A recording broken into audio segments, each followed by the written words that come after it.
آپ نے سماعت کیا ہے ایک ایک شعر سن کر کے یقیناً حرارت ایمانی میں جولانی سی پیدا ہو گئی ہوگی۔ جھوم کر ایک بار درود پاک پڑھ لیجئے، اللہم صلی علی سیدنا مولانا محمد وبارک وسلم صلاۃ و سلام علیکہ یا رسول اللہ، صلاۃ و سلام علیکہ یا حبیب اللہ۔ تفصیل کا وقت نہیں ہے، موٹی موٹی چند باتیں ملاحظہ فرما لیں۔ رب کا فرمان اِلَّا الَّذِينَ آمَنُوا وَعَمِلُوا الصَّالِحَاتِ فَلَهُمْ أَجْرٌ غَيْرُ مَمْنُونٍ، جس کا مفہوم یہ ہے کہ جو ایمان لاتے ہیں اور عمل صالح کرتے ہیں تو اللہ اس کی نیکیوں کو کبھی ختم ہونے نہیں دیتا ہے۔ مفسرین تفسیر بیان فرماتے ہیں اس آیت کریمہ کے حوالے سے۔ آپ تفسیر غازی بھی دیکھ سکتے ہیں، تفسیر ابو مسعود بھی دیکھ سکتے ہیں، اور بہتر ہوگا کہ آپ تفسیر روح البیان دیکھیں۔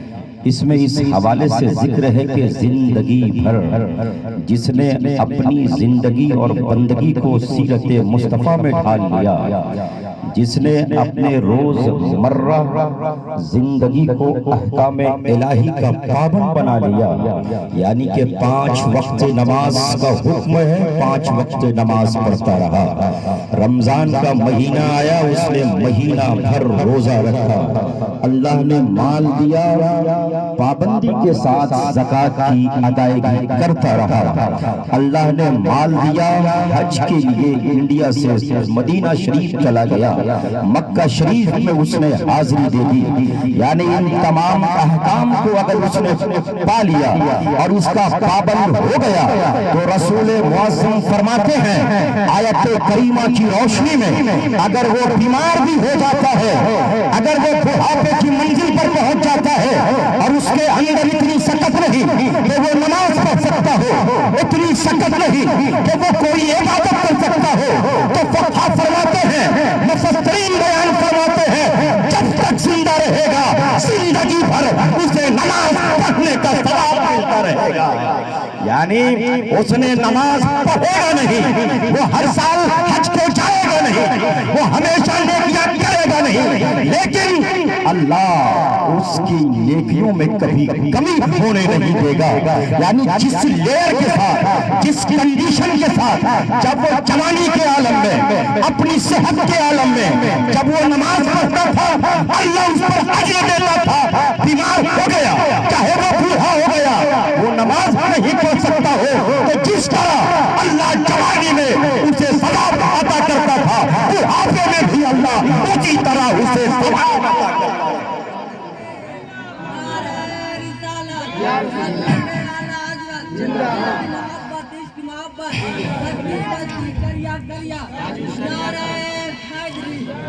قرآن کہتا ہے إِلَّا الَّذِينَ آمَنُوا وَعَمِلُوا الصَّالِحَاتِ فَلَهُمْ أَجْرٌ غَيْرُ مَمْنُونٍ، ایمان لایا جس نے، نیکی کیا، اس کا عمل کبھی منقطع نہیں ہوتا۔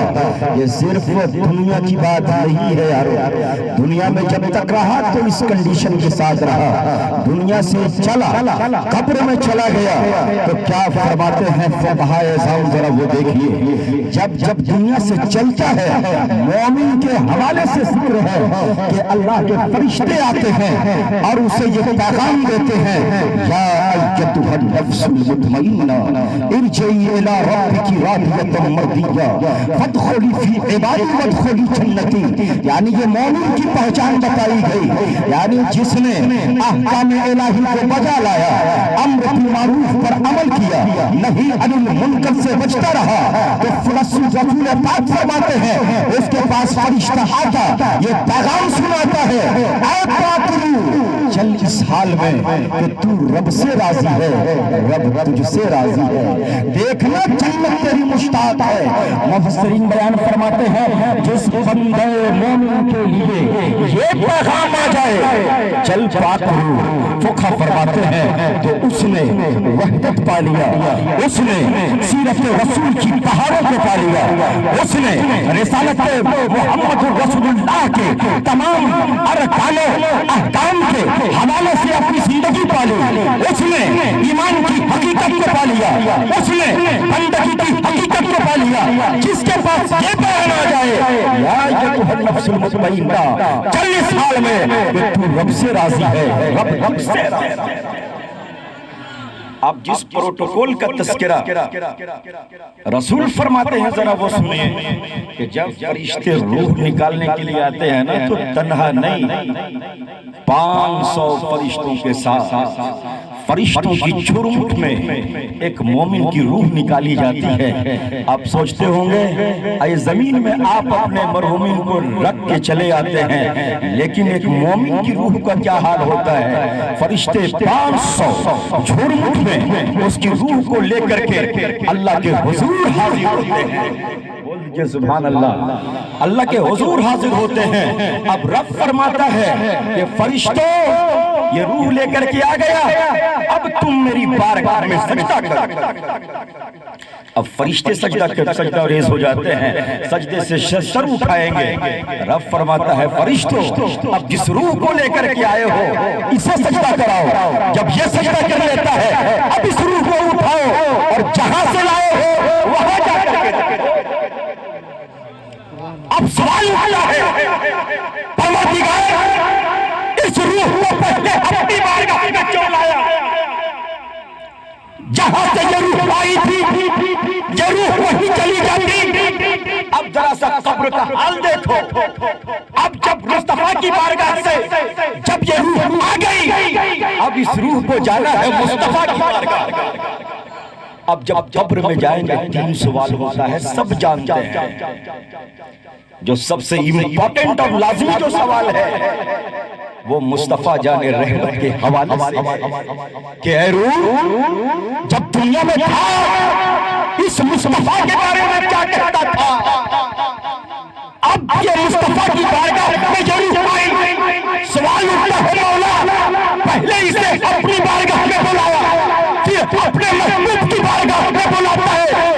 سوال اٹھتا ہے کیا تم دیکھتا نہیں جب ایک بندہ حج کو جاتا ہے میں پہلے اسے اپنی بارگاہ میں بلاتا ہوں، جب یہاں سارے گناہ دھل جاتے ہیں اسے محبوب کا روضہ دکھایا جاتا ہے۔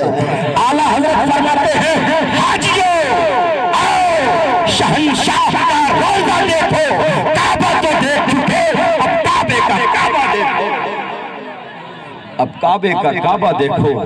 اب جب اس محور پر کوئی پہنچتا ہے ایسے کے لیے اعلان ہوتا ہے اولئک المقربون فی جنات النعیم۔ یہ جب قرب حاصل کر لیتے ہیں ایسی روح جنات نعیم میں رہا کرتی ہے۔ اب سوال اٹھتا ہے کہ جنت کے ساتھ نعیم کی صفت کیوں ہے؟ جنت کے ساتھ نعیم کی صفت کیوں ہے؟ نعیم کا مطلب یہ ہوا کہ نعمتوں سے بھری ہوئی جنت، لیکن آج عام طریقے سے کوئی جنت کہتا ہے تو اس کا مطلب ہی ہوتا ہے جو جنت ہے وہ نعمتوں سے تو بھری ہوئی ہے۔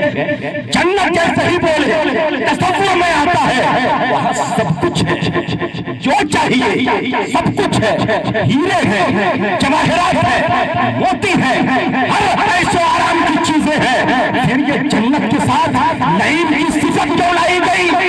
تو فقہ فرماتے ہیں ارے وہ جنت ہی نہیں ہے جس جنت میں میرے مصطفیٰ موجود نہیں، جس جنت میں میرے مصطفیٰ موجود نہیں ہو وہی جنت ہے۔ اسی جنت کو جنات نعیم کہتے ہیں جس جنت میں ہمارے اور آپ کے آقا محمد رسول اللہ جلوہ افروز ہو۔ یہ ایک مقرب بندوں کے حوالے سے ذکر ہوتا ہے۔ اللہ نے زندگی دی ہے، کر جائیے عبادت، اللہ نے یہ وقت دیا ہے، کر جائیے عبادتیں، احکام الہی کو بجا لائیے، ورنہ جب مریں گے نا کوئی چیز کام نہیں آئے گی۔ اگر کوئی چیز کام آئے گی تو صرف اور صرف آپ کی نیکیاں کام آئے گی۔ حضرت علامہ عبدالعزیز علیہ الرحمہ آخری بات سن لیجیے، اپنے وقت کے بہت بڑے قابل محدث، معقولات کے آدمی، منقولات کے آدمی، سائنس کے آدمی، ان کو چڑیا پالنے کا بہت شوق تھا۔ مختلف نسلوں کی چڑیا کو وہ پالا کرتے تھے۔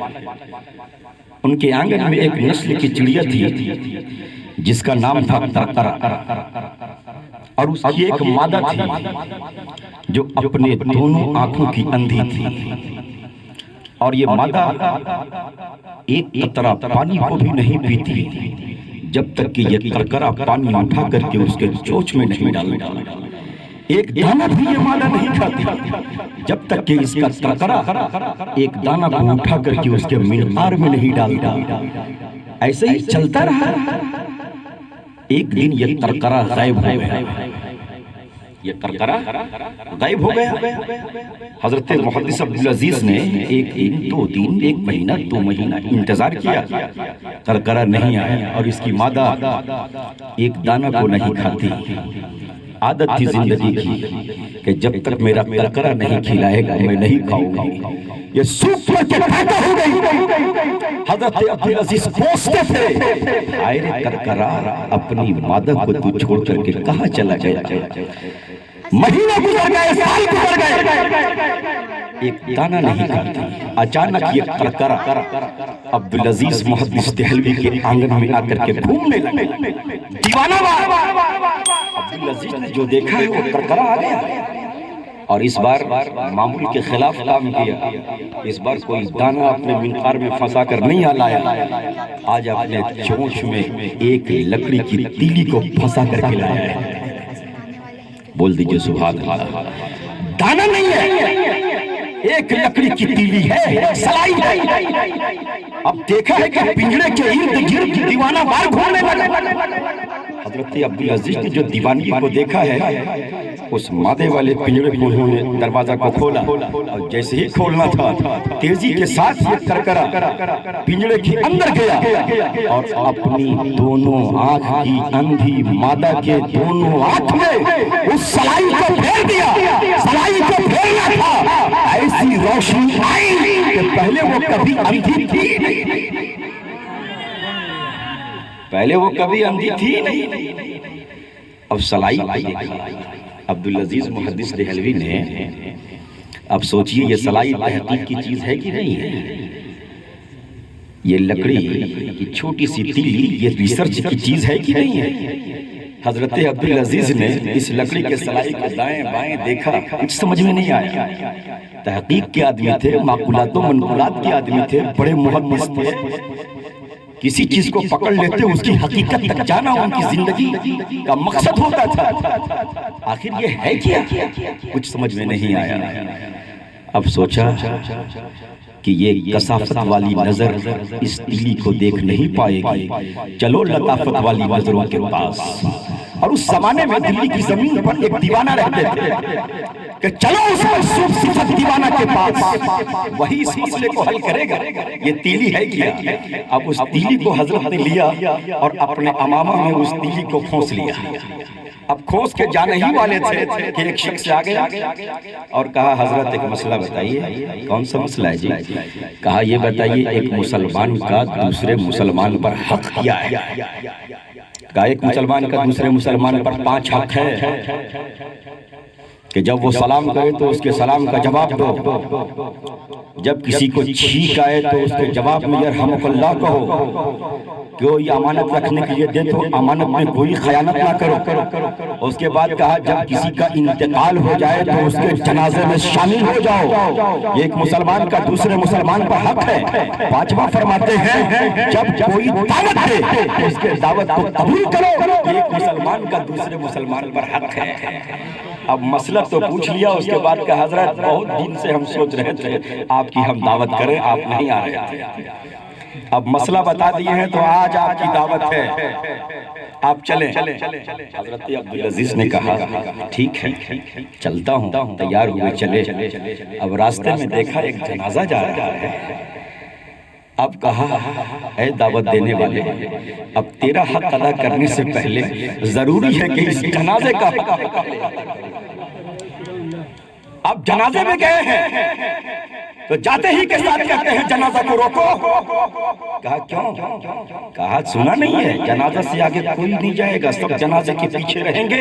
یہ جو دو موٹے موٹے آدمی جو آگے لڑ رہے ہیں, ایک ہے کالا ایک ہے سفید, پہلے اس کو روکو, ان دونوں پہلوان کو روکو, اس کے بعد جنازہ آگے بڑھے گا. دائیں بائیں دیکھا, کہا حضرت یہاں کوئی آدمی نہیں ہے, کوئی پہلوان نہیں ہے یہاں پہ. کہا تم لوگ کو دکھتا نہیں کیا؟ کہا نہیں. لوگوں نے تیزی کے ساتھ پھر جنازہ کو آگے بڑھایا اور ایک مخصوص میدان میں رکھا جہاں جنازے کی نماز ادا کرنی ہے. اب انہوں نے کہا کہ نماز جنازہ پڑھنے نہیں دیں گے تم لوگ کو. کہا وہ کیوں؟ کہا پہلے یہ دو آدمی کو روکو. امام صاحب آ گئے. اب امام صاحب تیاری کر لیے مکمل. کہا امام صاحب یہ سارے لوگ جاہل ہیں, کیا آپ بھی جاہل ہیں؟ کیسے جنازے کی نماز پڑھائیے گا؟ جو دو لوگ پہلے جھگڑا کر رہے ہیں, پہلے ان کو روکیے, اس کے بعد جنازے کی نماز ہوگی. امام صاحب نے بھی دیکھا, کہا حضرت یہاں کوئی آدمی لڑائی وڑائی نہیں کر رہا ہے, ہم کس کو روکیں؟ کہا امام صاحب دیکھتے نہیں. سارے لوگوں نے سوچا لگتا ہے کہ حضرت کا تھوڑا سا کھسک گیا ہے. سب لوگوں نے پکڑ کر کے کنارے کیا اور نماز ادا ہو گئی. اب قبرستان لے کر کے چلے ہیں جنازہ کو اور قبر میں رکھا. کہا سنو, ہم قبر میں اس جنازہ کو جانے نہیں دیں گے. کہا کیوں؟ ارے بھائی جنازہ میں ایک آدمی جاتا ہے, دو آدمی نہیں جاتا. یہ دیکھو ایک آدمی اندر چلا گیا, پہلے اس کو نکالو. سب لوگوں نے قبر کو دیکھا, کہا یہاں کوئی نہیں ہے, کوئی نہیں ہے. انہوں نے کہا سنو, میں نے دیکھا ابھی دو آدمی لڑ رہے تھے, ایک پہلوان کالا تھا ایک پہلوان سفید تھا. سفید نے کالے کو مار دیا اور قبر میں چلا گیا ہے, اس کو نکالو. کہا حضرت یہاں صرف وہی جنازہ ہے اور کوئی آدمی یہاں نہیں ہے. خیر لوگوں نے پھر کنارے کیا اور مٹی دے کر کے پلٹے. اب یہ حضرت سوچنے لگے, میں نے جو دیکھا ہے وہ صحیح دیکھا. کیا میری آنکھ کام کر رہی تھی؟ یہ سارے لوگوں کی آنکھ کام کر رہی تھی. خود پریشان ہو گئے. اب سوچنے لگے چلو اس کا بھی مسئلہ دیوانہ ہی حل کرے گا. بول دیجئے سبحان اللہ. اب مسئلہ دیوانہ ہی حل کرے گا. اب یہ حضرت گئے ہیں دیوانہ کے پاس. کہا سنیے, میں راستے سے چلا تھا, ایک جنازہ نکل رہا تھا, میں نے دیکھا دو آپس میں لڑ رہے تھے. لوگوں نے جنازہ کو روکا نہیں, جنازہ چلتا رہا. اور جب قبرستان پہ گئے, قبر میں ایک نے مار کر کے قبر میں چلا گیا اور لوگ مٹی دے کر کے واپس پلٹ آئے. یہ کیا ماجرا ہے یہ بتائیے. کہ قبر میں تو ایک ہی آدمی جاتا ہے, یہ دو آدمی کیسے چلا گیا؟ تو معلوم ہے دیوانہ نے بڑی بھینکر طریقے سے ان کو ڈانٹا ہے. تمہیں معلوم نہیں یہ دنیا معلوم کی محبت صرف زمین کے اوپر رہتی ہے, زمین کے نیچے گیا محبت ختم ہو جاتی. کوئی قبر میں نہیں جاتا ہے, کوئی احمق ہے جو قبر میں ساتھ جائے گا. حضرت عبدالعزیز نے کہا حضرت جو میں نے دیکھا ہے وہ صحیح دیکھا ہے, جو میں نے دیکھا ہے وہ صحیح دیکھا ہے. اتنا سننے کے بعد فرماتے ہیں اپنی امامہ میں کھوسے ہوئے تلی کو نکال کر کے دیا. مچل کے بولیے سبحان اللہ. کہا دیوانہ اگر یہ صحیح نہیں ہے تو ذرا اس تلی کا بھی مسئلہ حل کر دو. اب جیسے ہی تلی کو نکال کر کے دیا, اب دیوانہ نے دیکھا, دیوانہ اٹھ گیا, رقص کرنے لگے اور کہتے ہیں عبدالعزیز اگر تو آج کہتا عرش آدم کو دیکھ کر کے آیا ہوں تو میں مان لیتا. اگر کہتا عرش آدم کو دیکھ کر کے آیا ہوں تو میں مان لیتا. اب دیوانہ نے کہا ہے سنو, جو تم نے دیکھا ہے نا سچ دیکھا ہے. اس کے بعد فرماتے ہیں یہ دیوانہ یہ تلی کہاں سے لایا؟ عبدالعزیز یہ تلی کہاں سے؟ کہا میرا کرکرا لایا تھا اور اپنے اندھی مادہ کے آنکھوں میں پھیرا, ایسی روشن والی ہوئی کہ وہ پہلے کبھی اندھی تھی نہیں. اس دیوانہ کے آنکھوں سے آنسو جاری رونے لگا اور کہتا ہے عبدالعزیز کہ آپ کا کرکرا روشنی مانگنے گیا تھا اس بارگاہ میں جس بارگاہ سے ساری کائنات کو روشن. یہ آپ کا کرکرا روشنی مانگنے گیا تھا اس بارگاہ میں جس بارگاہ سے ساری کائنات کو روشنی ملی ہے. فرماتے ہیں سلمان فارسی کے باغ میں نبی کے کونین نے اپنے دستے پاک سے جس کھجور کے درخت کو لگایا تھا اس درخت کے ٹہنی کی یہ تلی ہے.